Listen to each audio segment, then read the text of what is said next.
بسم الله الرحمن الرحيم. إن الحمد لله نحمده ونستعينه ونستغفره ونعوذ بالله من شرور أنفسنا وسيئات أعمالنا. من يهده الله فلا مضل له ومن يضلل فلا هادي له.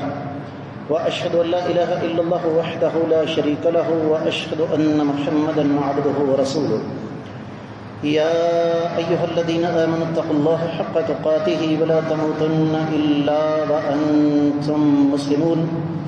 يا أيها الناس اتقوا ربكم الذي خلقكم من نفس واحدة وخلق منها زوجها وبث منهما رجالا كثيرا ونساء واتقوا الله الذي تساءلون به والأرحام إن الله كان عليكم رقيبا. يا أيها الذين آمنوا اتقوا الله وقولوا قولا سديدا يصلح لكم أعمالكم ويغفر لكم ذنوبكم ومن يطع الله ورسوله فقد فاز فوزا عظيما.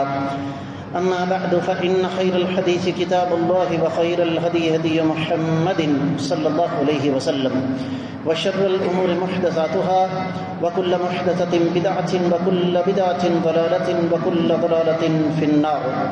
قال الله عز وجل بعد أعوذ بالله السميع العليم من الشيطان الرجيم بسم الله الرحمن الرحيم قاف والقرآن المجيد بل عجبوا أن جاءهم منذر منهم فقال الكافرون هذا شيء عجيب أإذا متنا وكنا ترابا ذلك رجع بعيد قد علمنا ما تنقص الأرض منهم وعندنا كتاب حفيظ بل كذبوا بالحق لما جاءهم فهم في أمر مريج.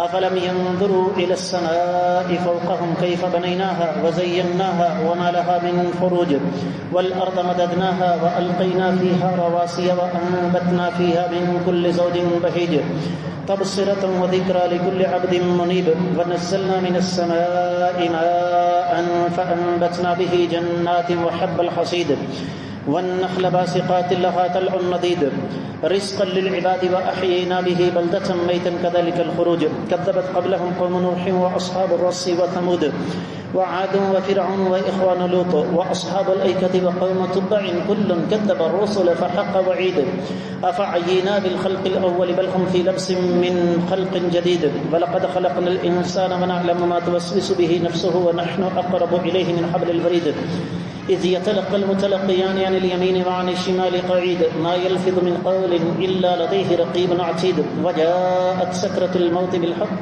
ذلك ما كنت منه تحيد ونفخ في الصور ذلك يوم الوعيد وجاءت كل نفس معها سائق وشهيد لقد كنت في غفلة من هذا فكشفنا عنك غطاءك فبصرك اليوم حديد وقال قرينه هذا ما لدي عتيد ألقيا في جهنم كل كفار عنيد مناع للخير معتد مريب الذي جعل مع الله إلها آخر فألقياه في العذاب الشديد قال قرينه ربنا ما أطغيته ولكن كان في ضلال بعيد قال لا تختصموا لدي وقد قدمت إليكم بالوعيد ما يبدل القول لدي وما أنا بظلام للعبيد يوم نقول لجهنم هل امتلأت وتقول هل من مزيد وأزلفت الجنة للمتقين غير بعيد هذا ما توعدون لكل أواب حفيظ من خشي الرحمن بالغيب وجاء بقلب منيب ادخلوها بسلام ذلك يوم الخلود لهم ما يشاءون فيها ولدينا مزيد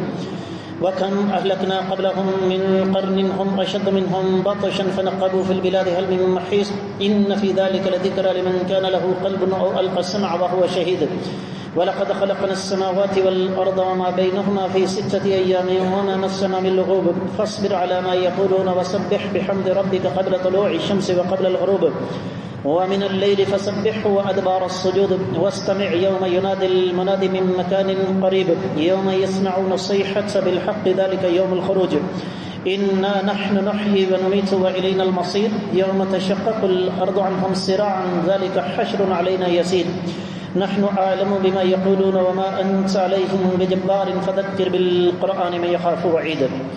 معزز خواتین و حضرات، میں سب سے پہلے اپنے آپ کو اور اس کے بعد آپ سب لوگوں کو اللہ ملک العلم رب ذو الجلال والاکرام سے ڈرنے کی تلقین کرتا ہوں.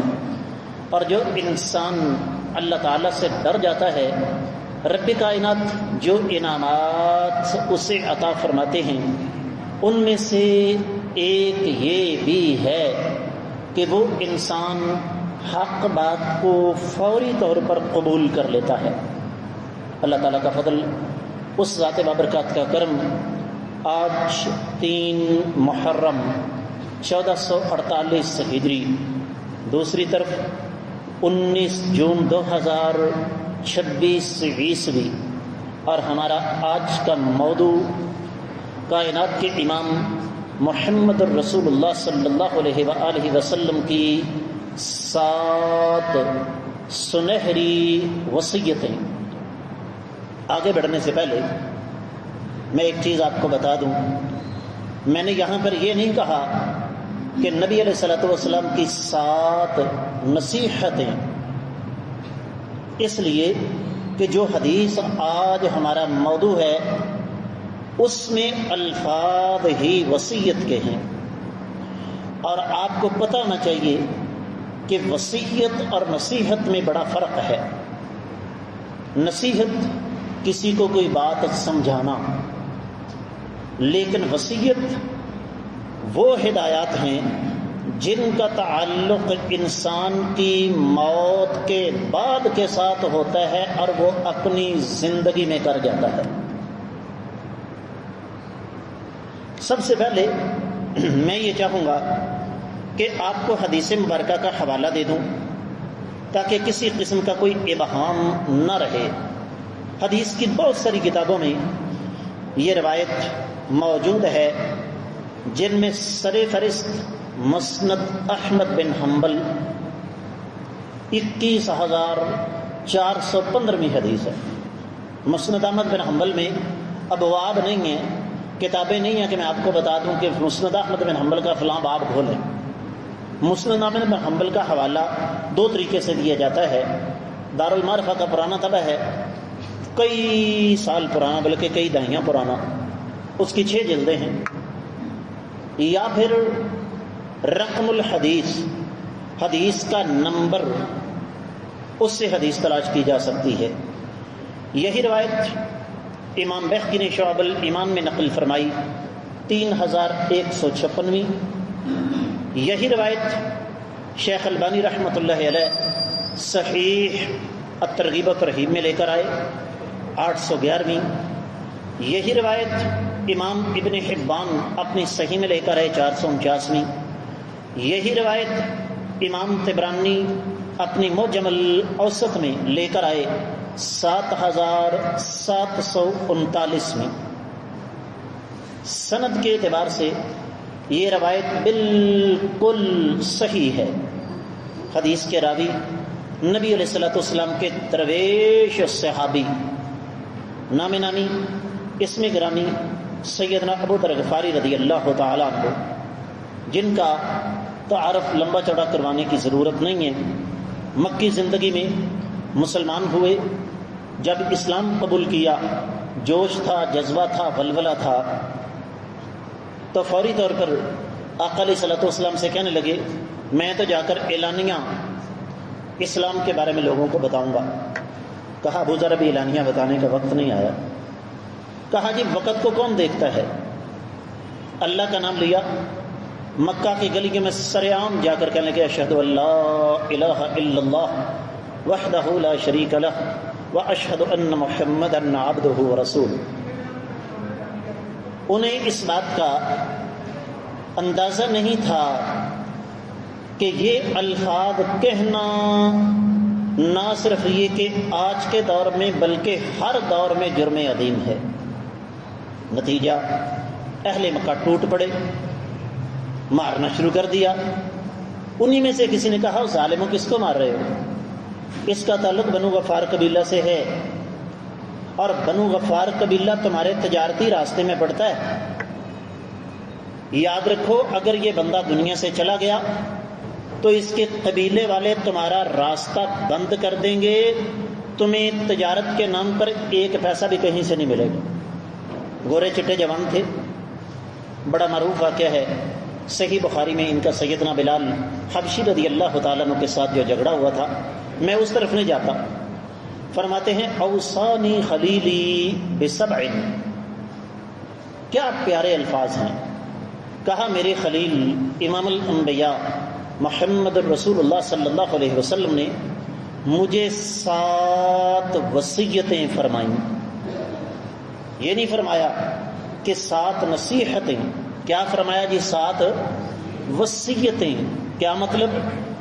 وصیت کا تعلق انسان کی موت کے بعد کے ساتھ ہوتا ہے، اور اہل علم کا یہ کہنا ہے کہ جب لفظ وصیت آ جائے تو اس کے اندر شدت، اس کے اندر سختی، اس کے اندر تاکید وہ نصیحت کی نسبت زیادہ ہوتی ہے. ان میں سب سے پہلے فرمایا کہ اللہ کے رسول صلی اللہ علیہ وسلم نے فرمایا میری پہلی وصیت یہ ہے مساکین کے ساتھ محبت کرنا اور ان کے قریب رہنا. کس لیے؟ بڑا تلخ جملہ ہے لیکن اس سے کوئی انکار نہیں کر سکتا، اس میں کسی قسم کا کوئی شبہ نہیں کہ آج کے دور میں غریب بھی ظالم ہے، لیکن معاشرے میں فساد کا سب سے بڑا ذمہ دار متمول طبقہ ہے جس کے پاس 4 پیسے ہیں.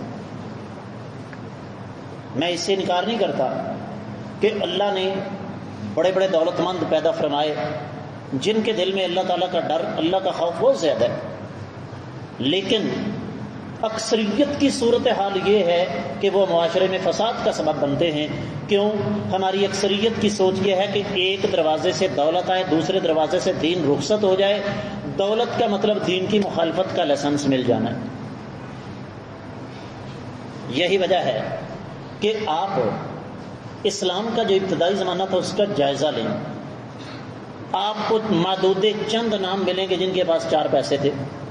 سیدنا عثمان غنی رضی اللہ تعالیٰ عنہ، ان سے پہلے سیدنا ابو بکر صدیق رضی اللہ تعالیٰ عنہ، سیدنا عبد الرحمن بن عوف رضی اللہ تعالیٰ عنہ. دوسری طرف عتبہ، عتیبہ، شیبہ، امیہ بن خلف، ابو جہل، ولید بن مغیرہ، یہ تمام کے تمام بڑے بڑے سردار اسلام کی مخالفت میں سر فہرست تھے. اور تیسری طرف صہیب رومی، سلمان فارسی، بلال حبشی، عبداللہ بن مسعود رضی اللہ تعالیٰ عنہ اجمعین. یہ سارے کے سارے کون تھے؟ نچلے طبقے سے تعلق رکھتے تھے. اور اسی مناسبت سے قرآن نے ہمیں ایک اور اسلوب بھی سمجھایا. میرے آقا علیہ الصلوۃ والسلام کے صحابی ہیں، نام نامی اسم گرامی ہے سیدنا عبداللہ بن ام مکتوم، آنکھوں سے نابینا. میرے آقا علیہ السلام کچھ بڑے بڑے سرداروں کے پاس تشریف فرما ہیں، نبینا سے صحابی تشریف لائے.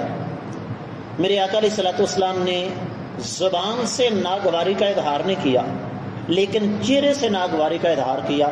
عرش والے رب نے کہا میرے نبی یہ بات میرے لیے قابل قبول نہیں ہے.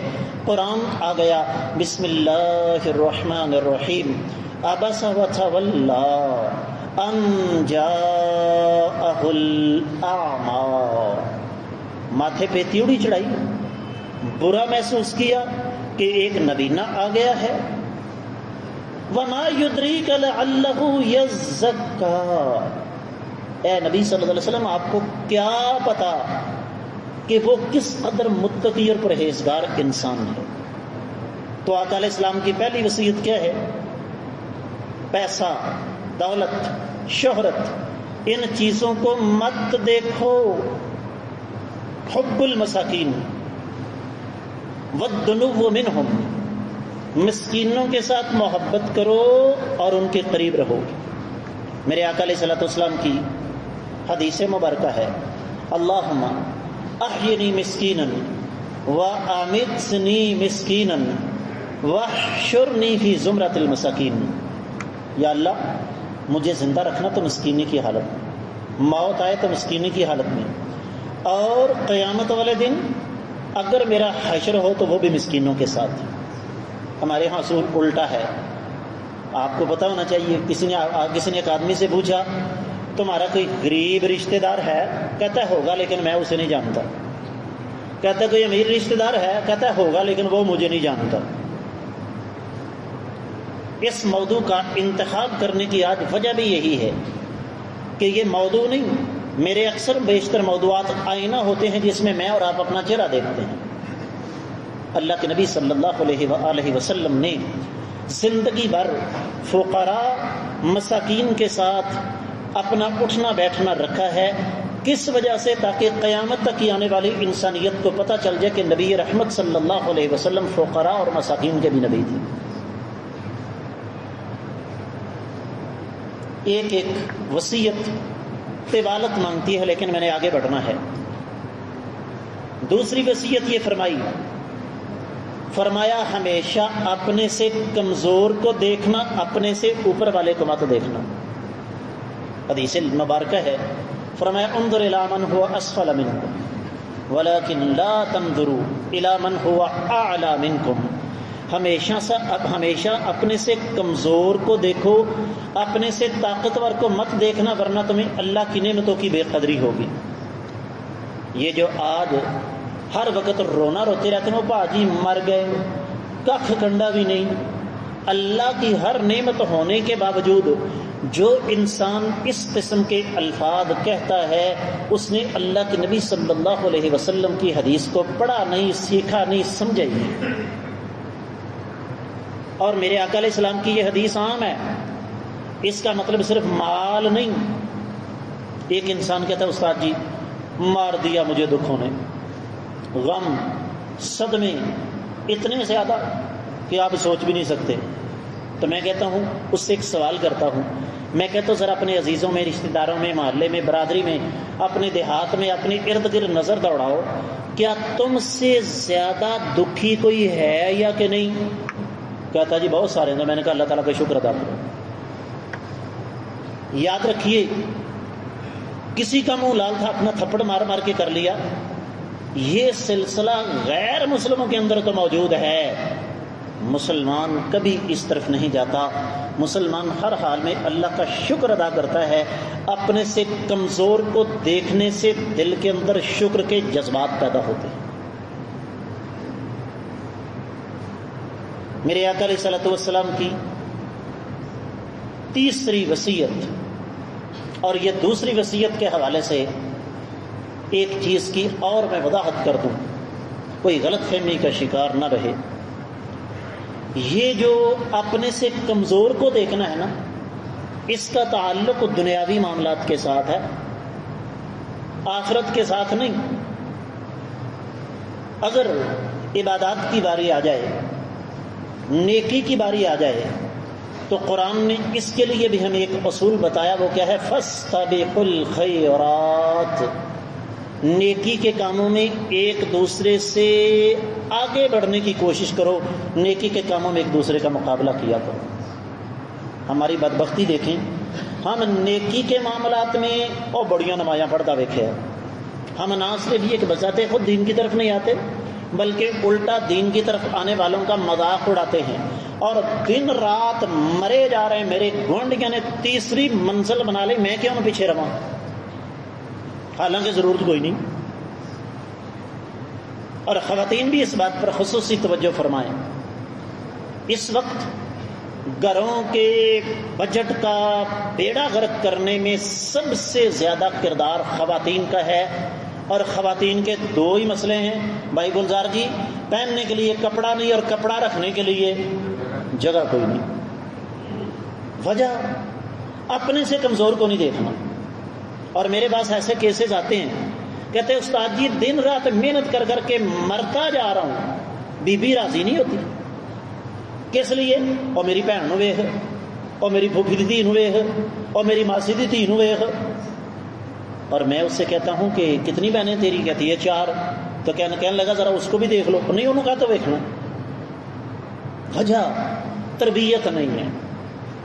تیسری وصیت آقا علیہ الصلوۃ والسلام نے ارشاد فرمایا، صلہ رحمی کرو چاہے تمہارے رشتہ دار تم سے منہ موڑیں۔ ہمارے یہاں اصول کیا ہے؟ جی وہ میرے نصیحت میں گل نہیں کرتا تو میں کیوں کروں؟ تاریخی واقعہ، اور وہ واقعہ آپ کو ہلا کے رکھ دے گا۔ صدیق کائنات رضی اللہ تعالیٰ عنہ کی لخت جگر میری اور آپ کی ماں سیدہ عائشہ رضی اللہ تعالیٰ عنہ پر بہتان لگا. جھوٹا بہتان تھا، لمبی حدیث ہے صحیح بخاری میں اس طرف نہیں جاتا. اس بہتان ترازی کو آگے بڑھانے میں ایک شخصیت کا ہاتھ ہے، نام ہے جن کا مصطح رضی اللہ تعالیٰ عنہ. صدیق کائنات رضی اللہ تعالیٰ عنہ کیا کرتے ہیں، مصطح جو کہ غریب آدمی تھا اس کے ساتھ تعاون کرتے تھے، لیکن جب انہوں نے یہ کام کیا کہ بیٹی پر بہتان لگا، اس کو آگے بڑھایا، کہا چل پھر پتر انجتے انجی صحیح بھوکا ہی مرے گا. اللہ نے قرآن نازل کر دیا، اے ابو بکر یہ کام مجھے پسند نہیں. آیت مبارکہ لمبی ہے، آخری الفاظ الا تحبون ان یغفر اللہ لکم، کیا تمہیں یہ بات پسند نہیں کہ اللہ تعالیٰ میں معاف فرما دے. کہا عرش والے اگر مصطح جو میرا عزیز ہے اس کے ساتھ مالی تعاون کرنے کے نتیجے میں میرے گناہ معاف ہو جاتے ہیں، ابو بکر سینے پر پتھر رکھ کے، اپنے دل کے اوپر پتھر رکھ کے جب تک زندہ ہے مصطح کے ساتھ تعاون کرتا رہے گا.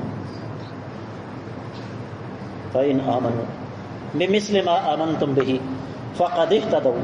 عرش والے رب نے ایسے نہیں کہا اے میرے نبی صلی اللہ علیہ وسلم جس طرح آپ اور آپ کے صحابہ ایمان لائے یہ لوگ اس طرح ایمان لائیں گے تو پھر ہدایت ملے گی. لیکن یہاں ایک اور چیز ذہن میں رکھیے، صلہ رحمی کا مطلب اپنی عزت نفس کو برباد کرنا ہرگز نہیں. آپ کا کوئی عزیز، آپ کا کوئی رشتہ دار جب بھی آپ اسے ملتے ہیں مذاق اڑاتا ہے، اور مذاق بھی دین کے حوالے سے اڑاتا ہے، آپ کی توہین کرتا ہے، شریعت کہتی ہے قطع رحمی نہ کرو لیکن اس سے اپنے تعلقات محدود کر لو. چوتھی وصیت، فرمایا ابو ذر لوگوں سے کبھی کوئی چیز نہ مانگنا. اور ہمارے ہاں کچھ ہستیاں، پنجابی کا ایک جملہ بڑا عجیب و غریب، وہ جی کو بھن بھرا کھاندہ ہوئے تو کو برکی منہ جو ڈیگی پہندی ہے نا اسی وہ پھڑ کے کھا لواں گے. تربیت نہیں. آقا علیہ السلام نے کیا ارشاد فرمایا؟ فرمایا الید العلیا خیر من ید السفلی، اوپر والا ہاتھ نیچے والے ہاتھ سے بہتر ہے. اس لیے ایک سچا مومن کائنات کے امام صلی اللہ علیہ وسلم کی اس چوتھی نصیحت کو پلے کے ساتھ باندھتا ہے. بھوکا مر جائے گا کسی کے سامنے دستے سوال دراز نہیں کرے گا. اور ایک طرف ہم ہیں جنہوں نے 24 کروڑ کی آبادی میں 3 کروڑ 80 لاکھ بکاری پیدا کی ہیں اور خود پیدا کی ہیں. یہ بھی میں آپ کو بتا دوں اس میں قصور ہمارا ہے. ان کو کچھ نہ دو پیشہ ور بکاریوں کو، دیکھتا ہوں ختم ہوتے ہیں کہ نہیں ہوتے. اور 5ویں وصیت بڑی پیاری، فرمایا اے ابو ذر حق بات ضرور کہنا چاہے کڑوی کیوں نہ ہو. ہمارے ہاں کمپرومائزنگ، وہ جی سب کو ساتھ لے کے چلنا ہے. ایک سوال ہے کہ مذہب کیا ہم ساری دنیا کو راضی کر سکتے ہیں؟ سوال ہی نہیں پیدا ہوتا، ہو ہی نہیں سکتا، ناممکن ہے. یہاں تک کہ ساری دنیا تو عرش والے رب کے ساتھ راضی نہیں ہے. یہاں پر ایک جملہ بولا جاتا ہے، کہتے جی حق کڑوا نہیں ہوتا، حق بیان کرنے کا انداز کڑوا ہوتا ہے. کسی حد تک اس بات سے اتفاق ہے، لیکن اصل بات یہ ہے کہ حق کڑوا ہوتا ہے. اگر حق کڑوا نہ ہوتا میرے آقا علیہ السلام کبھی نہ کہتے وَأَنْ أَقُولَ بِالْحَقِّ وَإِنْ كَانَ مُرًّا. اے ابو ذر رضی اللہ تعالیٰ عنہ حق بات کہتے رہنا بے شک کڑوی کیوں نہ ہو. سونی صاحب اس کا مطلب کیا ہوا کہ حق ہمیشہ کڑوا ہوتا ہے، جس کا سب سے بڑا ثبوت یہ ہے کہ سیدنا نوح علیہ السلام سے لے کر امام الانبیاء محمد رسول اللہ صلی اللہ علیہ وسلم تک، آقا علیہ السلام سے لے کر آج تک اہل حق کے راستے میں روڑے کیوں اٹکائے جاتے ہیں، ان کی جان کیوں لی جاتی رہی ہے، ان کو قتل کیوں کیا جاتا رہا ہے، ان کے خلاف سازشیں کیوں ہوتی ہیں؟ اس لیے کہ حق ہمارے لیے قابل برداشت نہیں. ہمیں تو وہ مولوی قابل برداشت نہیں جو سیدھی بات کرتا ہو، فلاں مولوی بڑا اچھا ہے، کیوں؟ وہ ساڑی پسند کا مسئلہ سانو دس دے. اور چھٹی نصیحت بلکہ وصیت، کائنات کے امام صلی اللہ علیہ وسلم نے فرمایا اللہ کی راہ میں کسی ملامت کرنے والے کی ملامت کی پرواہ نہ کرنا. میں نے جیسے عرض کیا یہ 7 وصیتیں 7 جمعے کے خطبے مانگتی ہیں، لیکن میری کوشش ہوتی ہے کہ تھوڑے وقت میں زیادہ کچھ آپ کو سمجھا دوں، اس لیے کہ میں الحمدللہ آپ لوگوں کے بارے میں حسن ظن رکھتا ہوں کہ آپ لوگ میری تھوڑی بات کو بہت زیادہ سمجھ لیتے ہیں. اب کسی بھی انسان کے لیے جملہ نوٹ کیجئے گا، کسی بھی انسان کے لیے اس سے بڑی خوش نصیبی اور کوئی ہو ہی نہیں سکتی کہ اسے اللہ کی رضا کے لیے ملامت کا نشانہ بنایا جائے. میرا اور آپ کا ایمان ہے کہ کائنات میں رب کائنات کے بعد اگر کسی ہستی کا مقام ہے تو وہ محمد رسول اللہ صلی اللہ علیہ وسلم. میرے آقا علیہ السلام کو کیا کچھ نہیں کہا گیا؟ جادوگر، دیوانہ. پیشکش کیا ہو رہی ہے؟ قطع نظر اس بات کی کہ روایت صحیح ہے کہ نہیں، وہ ایک طرف مسئلہ رکھیں. پیشکش کیا ہو رہی ہے؟ اے محمد صلی اللہ علیہ وسلم حق بات کہنا چھوڑ دو، اس کے عوض سرداری چاہیے تو مل جائے گی، کوئی عورت چاہیے تو مل جائے گی، دولت چاہیے تو مل جائے گی. اس لیے ہمارے جو بھائی کہتے ہیں لوگوں کو کہنے دو. اگر انبیاء علیہ الصلوۃ والسلام لوگوں کی باتوں کی پرواہ کرنے لگتے، عرش والے رب کی قسم اٹھا کے کہتا ہوں کبھی بھی دین سچا سچا خالص ہم تک نہیں پہنچ سکتا تھا. میرے بہت سارے بھائی، نبی علیہ السلام کی حدیث ہے، فرمایا ما اسفل الکعبین من الازار ففی النار، مرد کا جو لباس ٹخنوں سے نیچے وہ جہنم میں ہے. میرے بھائیوں کو یہ حدیث معلوم ہے، لیکن ٹخنے ننگے نہیں کرتے. کیوں؟ لوگ کیا کہیں گے، تھوڑے محلے چکڑ ہوا ہے کہ چھوٹے بھرا دی شلوار پائیں.